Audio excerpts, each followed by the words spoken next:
police station to open a case against me. We'll deal with that at the ad hoc committee. If there's any case open at the police station, anyone has got the right to open a case. Police must investigate, and if there's a crime committed and the police feels that they must take that into the courts, and the courts, if they decide to prosecute, they'll prosecute. I was never afraid to be prosecuted. I'm not going to be afraid to be prosecuted now. So if Mr. Adams, who I spoke about in that commission, feels that he must then use the strategy to threaten or intimidate, it's okay. I'm not afraid of that. We already understand which side of the law he is. We'll find each other at the right place. Let it happen. He must bring it on. I will never be afraid of it. I'm still going to go back, I'm told, back to the commission, to the other committee, so we'll appear there and go and explain. And as I've said before, what I presented before the citizen in July, I beg your pardon, was not my making alone. It was the South African Police Service members, hardworking men and women, who are frustrated.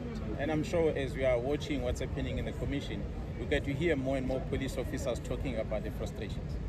So I said in my presentation, I've said in my statement, what I'm talking about is information I have.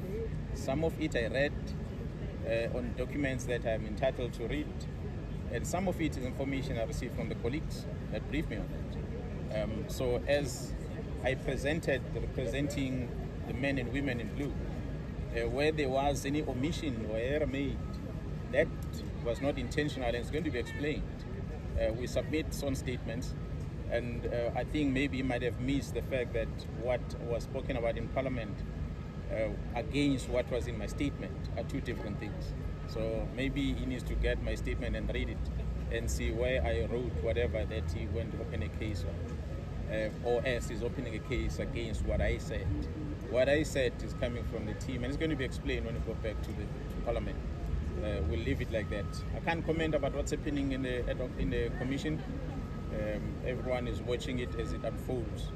So what I've said before, what we are comfortable with as law enforcement is that at least that gives us a space to be able to do our work. Because all what we are crying for is an opportunity for us to do our work. So as we do our work and be allowed to do our work, that is the only opportunity that we are crying for. So at least we are seeing some activities happening now. We are quite happy with some of the things that are coming out, so that at least society get to see the frustration that men and women are facing on a daily basis as we go about their business. We always say police are only responsible for investigating crime, bringing the perpetrators to court. Someone else, another department, take it from there going forward. But if our efforts is frustrated one way or another, we have to find means to make sure that we are able to enforce the law. But if we are frustrated, like in the instance, in the extent that it happened, we were left with no options but to bring it to the attention of the public. And I'm glad the President took the decision he took to establish a commission. And I'm happy that Parliament is embarking on the process that they're busy with. That will help us all. So that's all we can comment on for now. So please, may I ask